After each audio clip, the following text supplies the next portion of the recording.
Shalom to the elect of Israel, to the hopefully elect of Israel. You Hebrew Israelites, you so-called Negroes, Latinos, Native Americans, West Indian, and Haitians.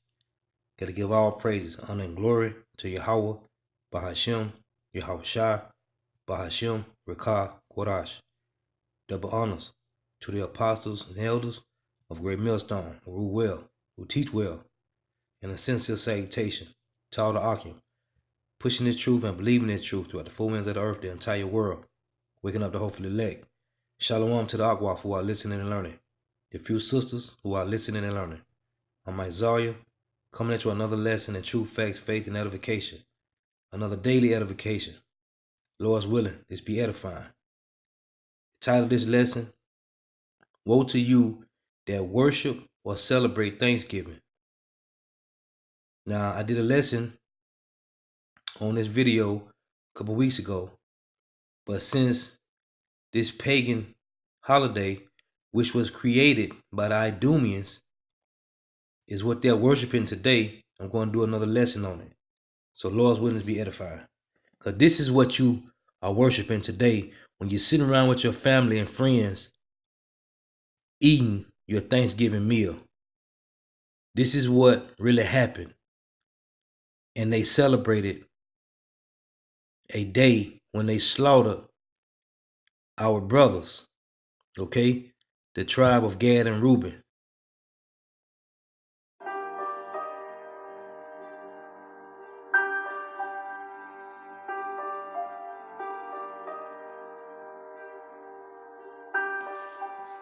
By the early 19th century, the U.S. was rapidly growing, both in size and power.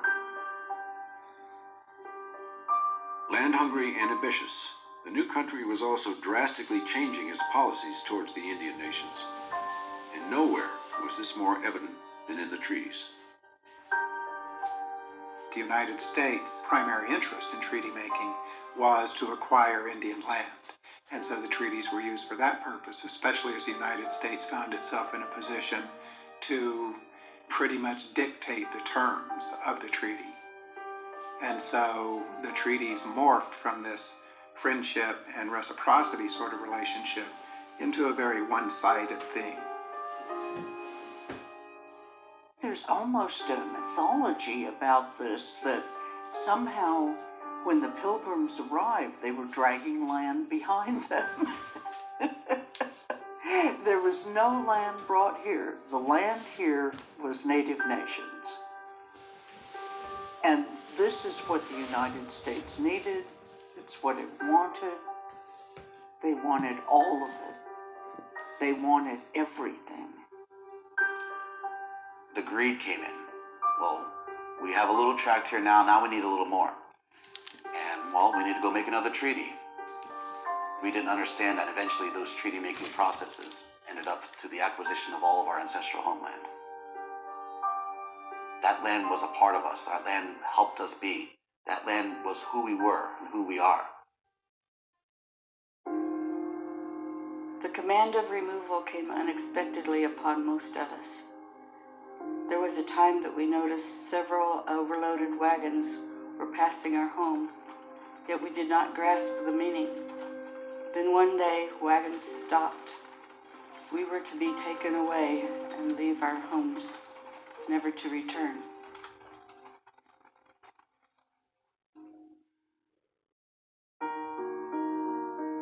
To get what they wanted, U.S. officials brokered treaties through any means available. Their tactics were so corrupt that the once trusted treaties became quickly known as bad paper. There were people. That's in Psalms 55, okay? When they broke their treaty. I did a lesson on it, so I ain't gonna get the precepts about them breaking their treaty. This is about you devils, you demonic 2/3 bug outs who celebrating this pagan ass holiday that was created by the so-called white man, the Idumeans. People at these treaty negotiations who would do anything to get an agreement on the table. And so there was very routinely bribery, individual payments made to tribal leaders. Alcohol would be used to put people in an an agreeable frame of mind, and even coercion to say to people, you must sign this agreement or else. Every means of trickery and fraud was employed against Native nations. The United States would appoint a false leadership, people who had no right to speak for the tribe, and say, you're the leader of this tribe, sign this paper giving away all your land. As the century progressed, the treaties became more and more lopsided, a far cry from the parallel paths of the Goswenta.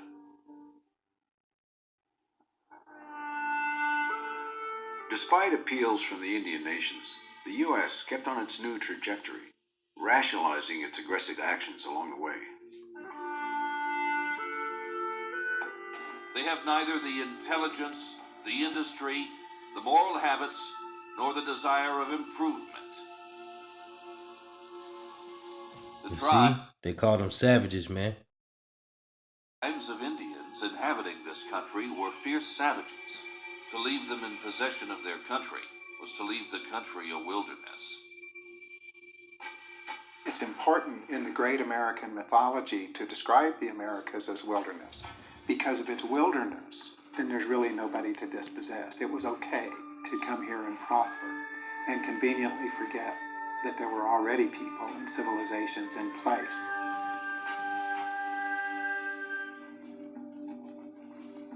At first we had something to eat, but that gave out and we were starving. We came to a slippery elm tree and ate the bark of that. Lots took sick and died.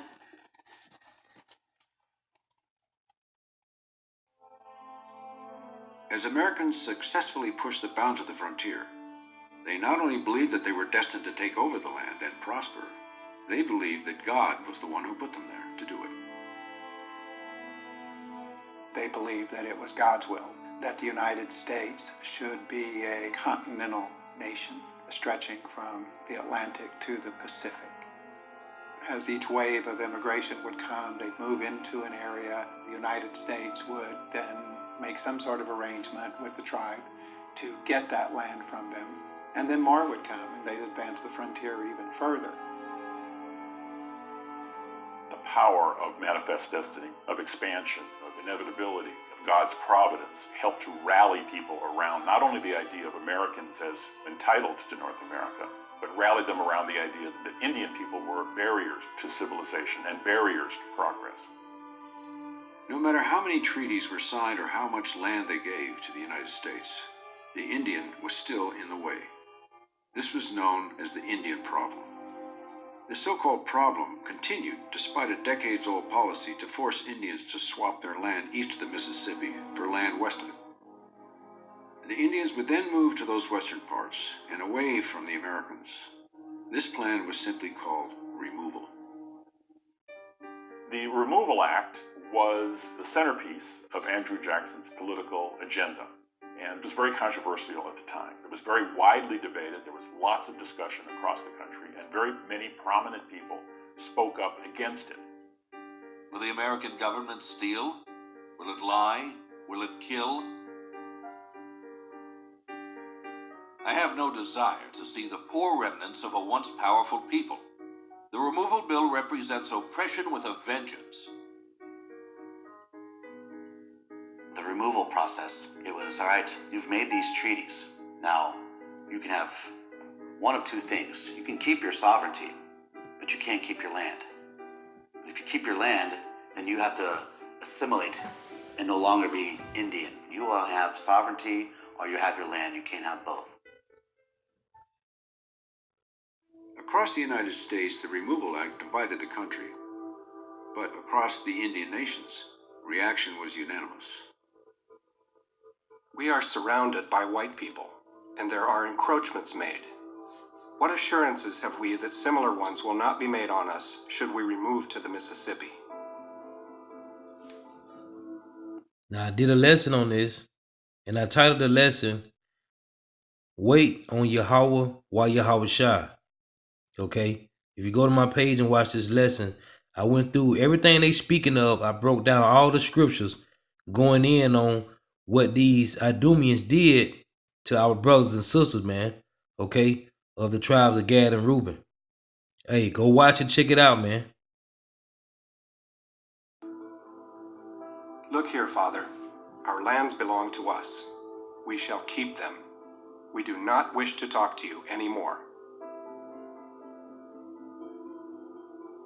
We had already been fighting to keep that land. And sure enough, when the government was coming in there to take us out of that land, we fought even more. But at some point, you have to realize that this fighting is all going to be about death. And death is coming. Then I need to be protecting my family. And I want my children to survive. So we have to endure this removal. Many of the tribes did choose to accept removal as a means of maintaining the tribal nation. What choice was there? After decades of engagement, they could no longer resist. And so they gave up their lands, they gave up their homes, they gave up their fields and forests, they gave up literally their way of life in order to be able to stay together and be what they were. We are poor, but we are free. No white man controls our footsteps. Some try to assimilate to avoid removal. Some were removed completely. But in the end, every nation met the same fate. Every nation had to give up land. Brothers, you cannot remain where you are now. You have but one remedy within your reach, and that is to remove to the west. May the Great Spirit teach you how to choose. See these devils, The man? loss of land was devastating, and so was the loss of lives. The most famous of these incidents was the Cherokee Nation's Trail of Tears. But there were numerous other trails just as violent and just as crushing. Right. Everyone had to walk. My baby brother Joel was 4 years old. I was just 8, but I took my turn at carrying him because he could not walk much. I would get so tired I'd think I was going to die, but I would hang on to him. I was so afraid they would kill him. I saw them kill babies who were too big to be carried and would give out. They That killed, really was a road of death. People were murdered, falling on the side of the road, or being shot, or being murdered on the road, raped, being left there. and pillaged. The removal process was done in a way that was not efficient in making people survive.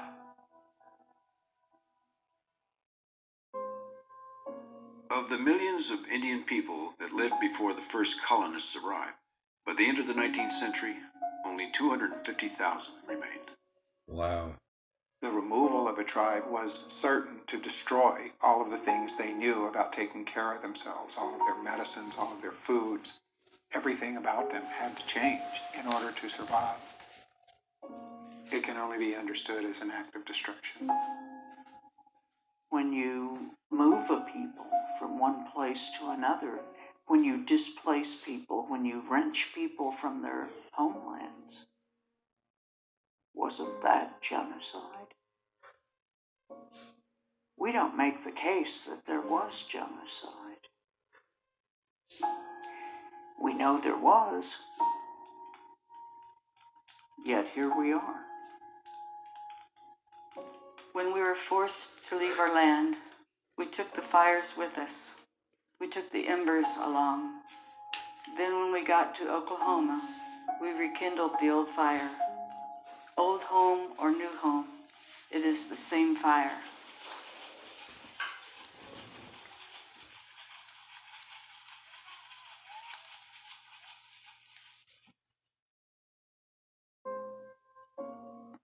But you Jakes, seeing what happened to our brothers and sisters, man, you want to celebrate this pagan ass holiday that was created by some devils, man? You want to celebrate this pagan holiday, man, that was created. It's a man-made holiday, man. Thanksgiving is a man-made holiday, man. Okay? And you devils want to worship this? You 2/3 so-called Negro, Latino, and Native Americans. This is what you want to worship. when they slaughtered our sisters and brothers, man, our brothers and sisters, man. Okay? This is Exodus 23 and 1.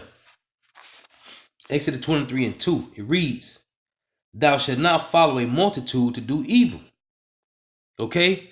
You should not follow a multitude to do evil, man. You people, the Lord is really going to jack you up, man. Celebrating Christmas, Thanksgiving, your birthdays. We don't supposed to do that neither. None of these pagan holidays, man. Okay? Which most of them come from Babylon. Okay? From Semiramis and Nimrod. But you want to sit here and worship Thanksgiving, man, when they slaughtered your brethren and your sister, man. Okay? Your brothers and sisters from the tribe of Gad and Reuben, man. Hebrew Israelites. Exodus 23 and 2. Thou shalt not follow a multitude to do evil. Jeremiah chapter 10 and verse 1. And it reads,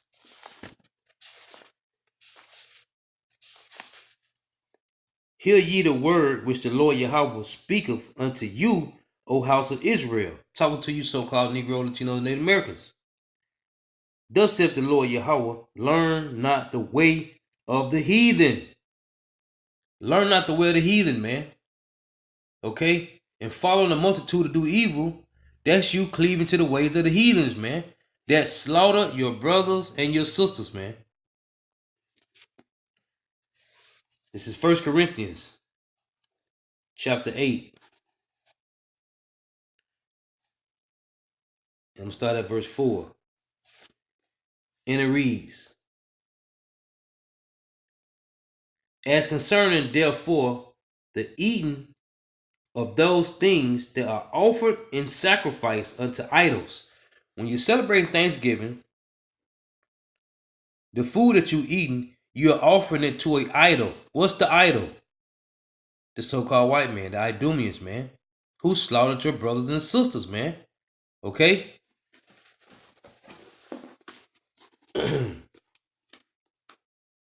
This is, let me get back in it. Had to get my other sword. 1 Corinthians, again, 8 and verse 4. And it reads, as concerning therefore the eating of those things that are offered in sacrifice unto idols, which you are doing by celebrating Thanksgiving. We know that an idol is nothing in the world, and that there is none other power but one, which is Yahawah. For though there be that are called gods, which the Idumeans are called gods, right? Your masters, whether in heaven or in earth, as there be gods many and lords many, but to us there is but one power. That's Yahawah, man.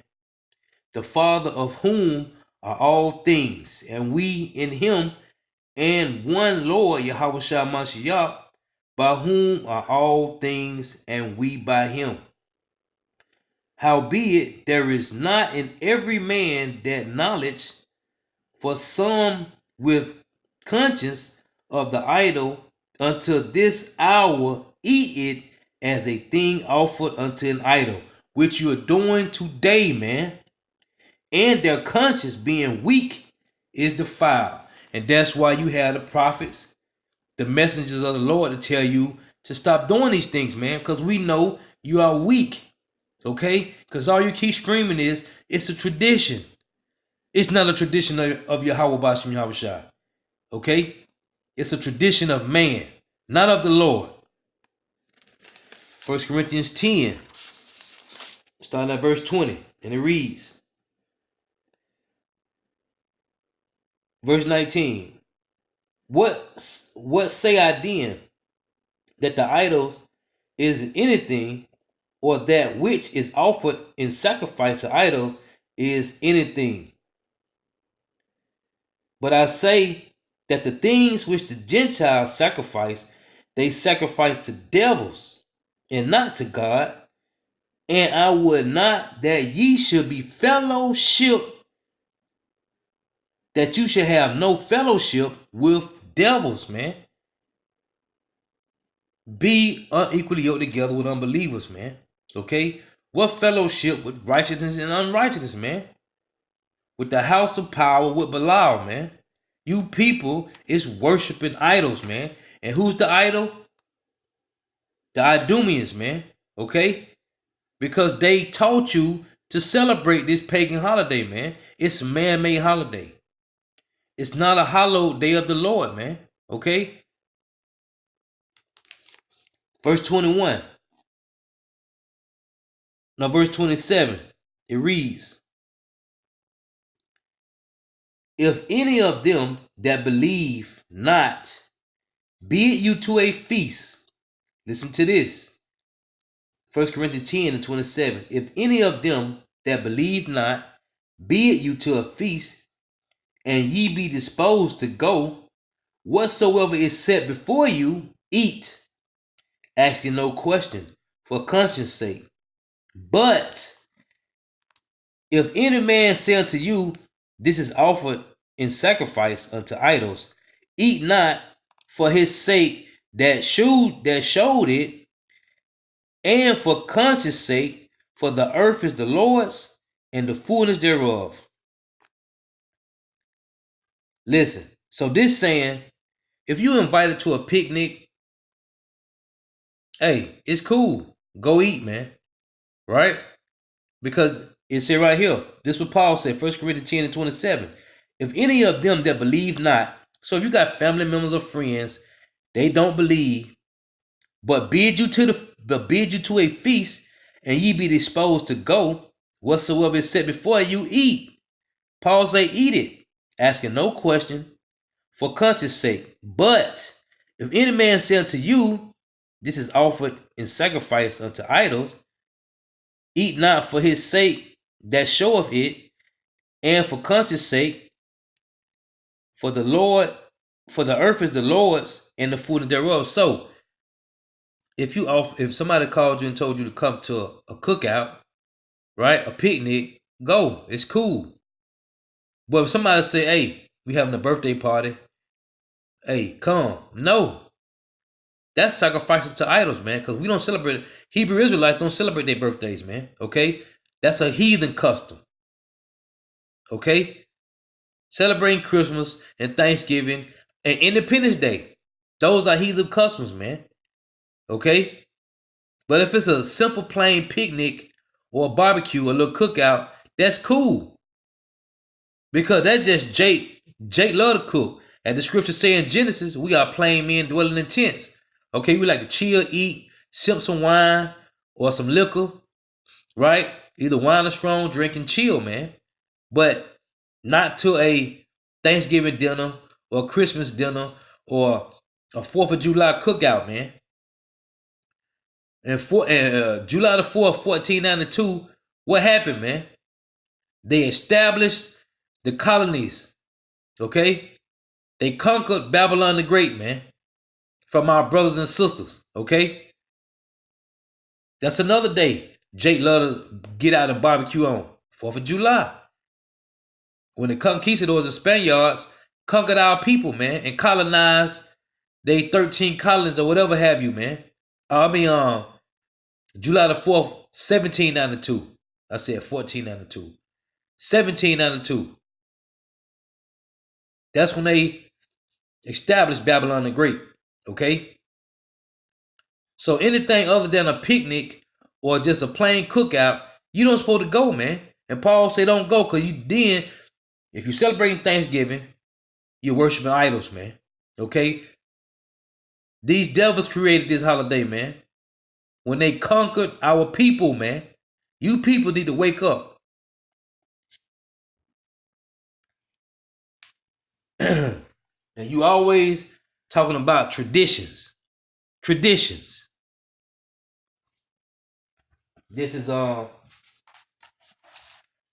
Ezra, chapter 15, starting at verse 6. And it reads, for wickedness hath exceedingly polluted the whole earth, and their hurtful works are fulfilled. Therefore, saith the Lord Yahawah, Yahawashi, I will hold my tongue no more as touching their wickedness, which they profanely commit. Neither will I suffer them in those things in which they wickedly exercise themselves. You wickedly exercise yourselves in these things, man. These pagan holidays. Thanksgiving, Christmas, 4th of July, Labor Day, birthdays. These are all heathen customs, man. You people need to wake up, man. Repent, convert, and be healed, man. Or you going to be destroyed. The Lord say, read again. 2 Ezra 15 and 8. I will hold my tongue no more as touching their wickedness, which they profanely commit. Neither will I suffer them in those things in which they wickedly exercise themselves. Behold, the innocent and the righteous blood crieth unto me. That's his hopeful elect. That's the elect gonna do that. And the souls of the just complain continually. And therefore, saith the Lord, I will surely avenge them, who? The elect, and receive unto me all the innocent blood from among them. You people, you Jakes, man. Billions of Jakes around the world today are celebrating this pagan holiday when they slaughtered our brothers and sisters, man. Slaughtered them, man. Trail of tears, castrated, rape, rob, murder, and pillages, man. Okay? Kept creating laws after law to take their land, man. What does Psalms 94 and 20 say? They frame of mischief by law, man. Okay? They frame of mischief by laws, man. And they kept creating different laws to take the land from our people, man. And you bug eyes want to sit down and have Thanksgiving. And then you want to bless the Lord. Talking about thank you, Heavenly Father. Thank you, Jesus. You people is bugged out, man. And you are worshiping idols, man. You are sacrificing to idols. Who's the idols? The Idumeans, man. The conquistadors and Spaniards who conquered our people, man.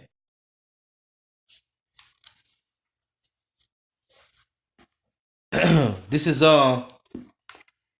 Mark chapter 7 and verse start at 6. And it reads, He answered and said unto them, Well had Isaiah prophesied of you hypocrites, as it is written, This people honor me with their lips, but their heart is far from me. Howbeit in vain do they worship me, teaching for the doctrines the commandments of men. For laying aside the commandments of power, ye hold the tradition of men. This is a tradition of the Idumeans, man. Okay? This is a tradition of men. As the washing of pots and cups and many other such like things you do. And he said unto them,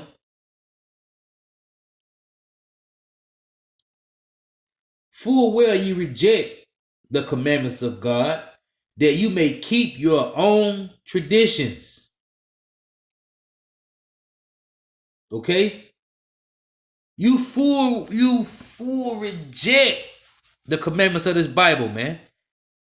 To keep the law, statute, and commandment to the best of your ability.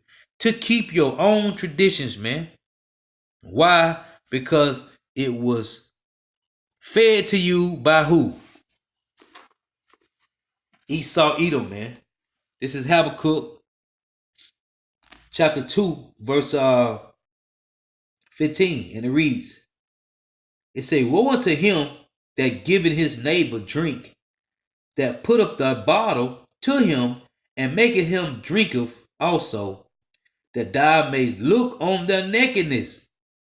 So it say again, Woe unto him that giveth his neighbor drink, that putteth thy bottle to him, and maketh him drink also. So he made you learn his philosophies, man.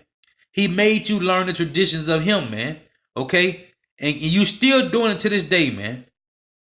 Okay? After the so-called Negro, Latinos, and Native American was conquered fully, man. We are right here now, 2019, the year of Karama, man. November what? The 28th, celebrating the Edomites tradition. Okay? The Idumeans tradition, man. This is verse 17. It reads, no, verse 16. Thou art filled with shame for glory. Drink down also, talking to these Idumeans, and let thy foreskin be uncovered. The cup of the Lord's right hand shall be turned unto thee, and shame for spewing shall be on thy glory. That's when your destruction going to come, when Yahawah shall return. For the violence of Lebanon, which Lebanon represent you so-called Negro, Latino, Native Americans, Mount Zion, you Hebrew Israelites. For the violence of Lebanon shall cover thee, and the spoil of beasts, which made them afraid. You made so-called Negro, Latinos, Native Americans afraid because of men's blood. Okay? You made Jake consent with you because of the blood that you shedded, man. You Idumeans. And for the violence of the land and of the city and of all that dwell therein, man. Okay? You made them afraid for men's blood, man. Jake saw what you was doing and just wanted it to stop, man. And consented to your ways, man. Okay? That's why this come into play. Isaiah 28 and 15. And it reads, because ye have said, we have made a covenant with death, and with hell are we at agreement. When the overflowing scourge shall pass through, it shall not come unto us. That's why you made agreement. Okay? Because you didn't want the overflowing scourge to come to you as you seen it coming to your brothers and your sisters. So you quickly agreed. It say, when the overflowing scourge shall pass through, it shall not come unto us, for we have made lies our refuge. Lies. And on the falsehood have we hid ourselves. You made lies your refuge. And on the falsehood have you hid yourselves. So the Lord say this, Isaiah 30 and 9, that this is a rebellious people, lying children that will not hear the law of the Lord, will say to the seers, see not, and to the prophets, prophesy not unto us right things, speak unto us smooth things, prophesy deceits. Why you want to hear deceits? Because you have made lies your refuge, and under falsehood have you hid yourselves, knowing that this was wicked. And you made a covenant anyway with death, an agreement with hell, man. Okay? That's why the Lord gonna jack you peoples up, man. Your time is coming. This is Colossians chapter 2, verse 8.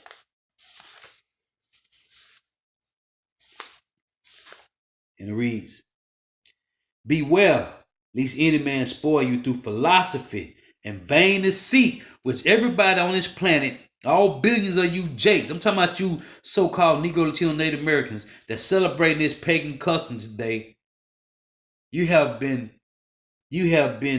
trapped with philosophies and vain deceit, man. Why? Because you trust in oppression. Okay? Beware lest any man spoil you through philosophies and vain deceit, after the tradition of men, after the rudiments of the world, and not after Hamashiach. Okay? And what the Lord say, you love to have it so, man. Back in Isaiah chapter 30, verse 11. This is you say to the Lord, get you out of the way, turn aside out of the path, cause the Holy One of Israel to cease from before us. Why? Because you have made lies your refuge, and under falsehood have you hid yourselves. You made a covenant with these devils, man. Verse 12. Wherefore thus saith the Holy One of Israel, because ye despise this word, and trust in oppression and perverseness and stay thereon. You trust in oppression. That's why I keep saying oppression, Stockholm Syndrome, is a disease, a mental illness. And you people, woe to you that worship And woe to you that worship or celebrate Thanksgiving, man.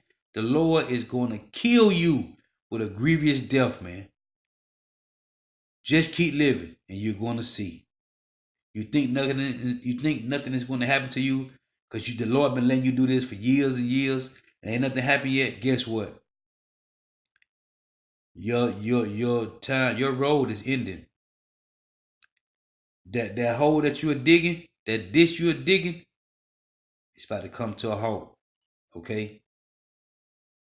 Your time is coming. All you 2/3 Jakes that's out there celebrating this pagan custom, when they slaughter our brothers and sisters, you will be destroyed for it. You will be destroyed for it. Lamentation, chapter 4, verse 17. And it reads, as for us, our eyes as yet fail for our vain help. In our watching, we have watched for a nation that could not save us. They are deceiving you, man. They are destroying you, man, with philosophies and vain deceits, man. Thanksgiving is a man-made holiday, man. It's a tradition of men. And you're worshiping it. You're worshiping it like the Lord made it a hallowed day, man. And it's not. And as a matter of fact, let's read that, man. Matter of fact, let me read this. This is Proverbs 12 and 26. And it reads, the righteous is more excellent than his neighbor. We are more excellent than any other nation on this planet, man. But the way of the wicked seduceth them. How did he seduce you 2/3? By putting a bottle to your lips, man. Okay? By putting a bottle to your lips, making you agree with them, man. Making a covenant with them. And what did the Lord say? Follow not a multitude to do evil, man. Right? Exodus 23 and 2. What does Exodus 23 and 32 say? Exodus 23 and 32. Thou shalt make no covenant with them, nor with their gods, man. Okay? And what did you do? In Isaiah 28 and 15, you made a covenant with death and made an agreement with hell, man. Huh? That's what you did, man. Again, Isaiah 28 and 15. Because ye have said, we have made a covenant with death, and with hell are we at agreement. The Lord say, make no covenant with them, man. Neither with their gods. But you did it anyway, man. Why? Because you are stiff-necked and hard-hearted, man. Ecclesiastes 33. And starting at verse 7. Why doeth one day excel another, when as all light of every day in the year is of the sun? By the knowledge of the Lord they were distinguished, and he altered seasons and feasts. Some of them have he made high days and hallowed them, and some of them have he made ordinary days. Again, Ecclesiastes 33 and 9.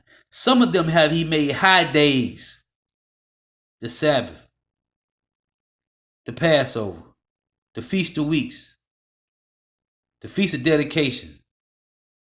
Some of them have he made high days and hallowed them. Okay? The Lord have days, man. Sabbath, Passover, Day of Atonement, Feast of Weeks, Feast of Dedication. Okay? The unleavened bread. And some of them have he made ordinary days, man. Like every other day. That's not a hallowed day of Yahawah Bashim Yahawashi. It's an ordinary day, man. Today is an ordinary day, but you people is celebrating it like it's a hallowed day of the Lord. And it's not. It's a tradition of men. Thanksgiving was created by the Idumeans. Okay? You people don't want to do no research, no studies, nothing, man. They slaughtered our people on this day, and you're celebrating it like it's a hollow day of the Lord, man. The Lord is going to kill you 2/3 people, man. You billions of Israelites is out there celebrating this pagan custom. The Lord going to kill you, man. You just keep living, and you're going to see it. You're going to die grievous deaths. Thus saith the Lord. I don't want to make this too long. I just want to get straight to the point. Again, Ecclesiastes 33 and verse 8. By the knowledge of the Lord, they were distinguished, and he altered seasons and feasts.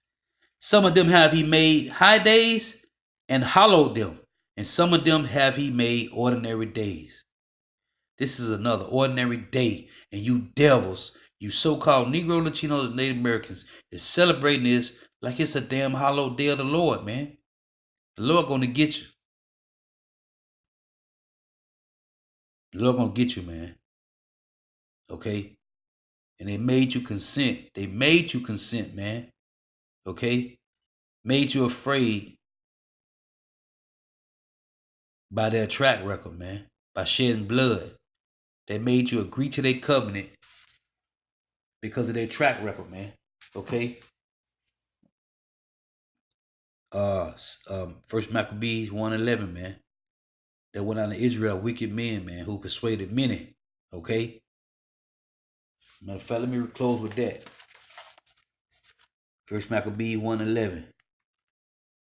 And it reads, in those days went there out of Israel wicked men who persuaded many, saying, let us go and make a covenant with the heathen that are round about us. For since we departed from them, we have had much sorrow.